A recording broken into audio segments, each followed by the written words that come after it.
Yaani kikundi cha watu wachache kudanganya dunia nzima sio shida. Yaani watu wanaweza wakakaa wakaamua sasa hii dunia nzima tuipe habari fake news.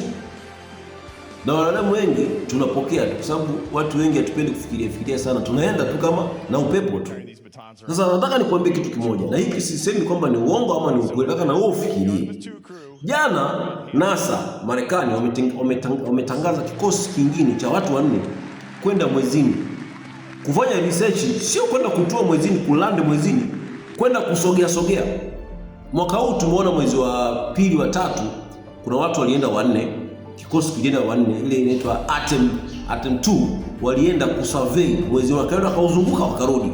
Watumia 10 days. Sasa 2027 kwa kikosi kimetangazwa, hii squad ya 4 people wanaenda kuzunguka tena mwezi wao, hawapiti mule, watasogea karibu. Kwa sababu wale wa mwana wa kwanza wamerudi na taarifa fulani za kueleza kifaa kinachotakiwa kiende vipi. Sasa kinaenda kingine kwenda kusogea karibu na surface ya moon. Alafu baadaye waje wa land moon. Yaani bado kuna safari nyingine ya kwenda kutua, sio hii 2027 ya juzi. Sasa tujiulize swali la kujiuliza, nataka na wewe pia ujiulize.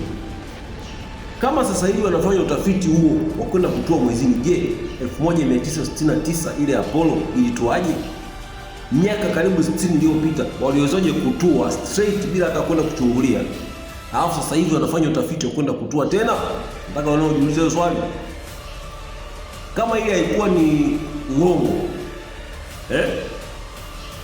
inawezekana vipi sasa hivi? Yaani inashindikana vipi sasa hivi kwenda straight? Kwa hiyo sasa hicho ni kitu kimoja hapo. Kuna mambo mengi tu mimi sitaeleza hapa ambayo watu yaani kuna information unaona kabisa kwamba hii hapa, this inadanganya. Tumeona juzi kule Kongo Ebola, kuna watu wanaenda kuwavamia madaktari, wanasema mnatudanganya, mziki maiti hapo. Hiyo sio maiti. Watu wanazika hewa. Kwamba step kuzungumza nataka wewe mwenyewe pia ujifunze. Na ndio maana naambia kila siku na wape vitabu msome, kwa sababu open up your mind. You start to question things. Sasa lazima ujiulize swali, sio mtu anakuambia tu hivi na unasema eti ni sawa. Watu wana huruma, watu wanakupatia tu habari ya kizushi, habari ya ubongo kwa ajili ya maslahi yao binafsi ya kujitengeneza wao vizuri. Sasa andika Profesa nitumie Confession of Economic Hitman, soma kitabu uone dunia inavyoenda. Nikutumie kitabu. Alafu andika Profesa nitumie full package, nikutumie full package. Mimi nawapa tu vitabu, sasa niwape nini? Niwape banki. Andika Profesa nitumie full package. Subconscious mind. Umesoma kitabu? Uone ambavyo akili yako mwenyewe unajiblock mwenyewe, alafu unasema kumbe unajiblock mwenyewe. You block your own life through your own thinking and talking. Andika Profesa nitumie the power of subconscious mind. Cha Kiswahili na Kiingereza. Kama hujui Kiingereza, cha Kiswahili kipo. Donald J. Trump, Art of the Deal.